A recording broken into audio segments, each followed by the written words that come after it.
గత ఏడాది సరైనోడుగా అభిమానులను అలరించిన స్టైలిష్ స్టార్ అల్లు అర్జున్ ఇప్పుడు దువ్వాడ జగన్నాథం డీజేగా వస్తున్నాడు. అల్లు అర్జున్, హరీష్ శంకర్ల కలయికతో ఈ సినిమా తెరకెక్కుతున్న సంగతి తెలిసిందే. తాజాగా ఈ సినిమా ఫస్ట్ లుక్ బయటకు వచ్చింది. ఈ లుక్ చూశాక ఒక విషయం పక్కా అయిపోయింది.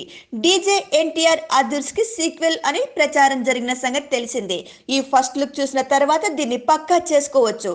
డైరెక్టర్ కాకముందు హరీష్ శంకర్ రచయిత. ఆయన రాసిన స్క్రిప్ట్ లో అదుర్స్ ఒకటి. ఇందులో ఎన్టీఆర్ బ్రాహ్మణ్ పాత్ర చారి అదరగొట్టేసింది. ఈ పాత్రను సృష్టించింది హరీష్ శంకరే. ఈ పాత్రకు కొనసాగింపుగా మరో పాత్ర కూడా సృష్టించాడు హరీష్. దాన్ని ఎన్టీఆర్ కు వినిపించాడు. అదుర్స్ కు 2 గా తీద్దామని అనుకున్నాడు, కానీ ఎందుకో కుదరలేదు. ఇప్పుడు ఈ పాత్రలో అల్లు అర్జున్ చూపించబోతున్నాడు అన్న సంగతి డీజే ఫస్ట్ లుక్ చూస్తే అర్థమైపోతుంది. సేమ్ చారి గెటప్ లో కనిపించాడు బన్నీ. అయితే చిన్న తేడాతో ఆ సినిమాలో ఎన్టీఆర్ కి నిలువు బొట్టు ఉంటుంది, ఇందులో అడ్డబొట్టు తగిలించారు. అదుర్స్ సినిమాకి మెయిన్ హైలైట్ చారి పాత్రే. ఇప్పుడు దాన్ని కొనసాగింపుగా డీజే పాత్రను క్రియేట్ చేశాడు హరీష్. దిల్ రాజు నిర్మిస్తున్న చిత్రం ఇది. పూజా హెగ్డే హీరోయిన్. వేసవిలో ఈ చిత్రాన్ని ప్రేక్షకుల ముందుకు తీసుకురావడానికి సన్నాహాలు చేస్తున్నారు.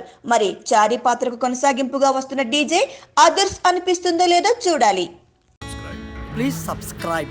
Hi, it's me Purna. Please subscribe.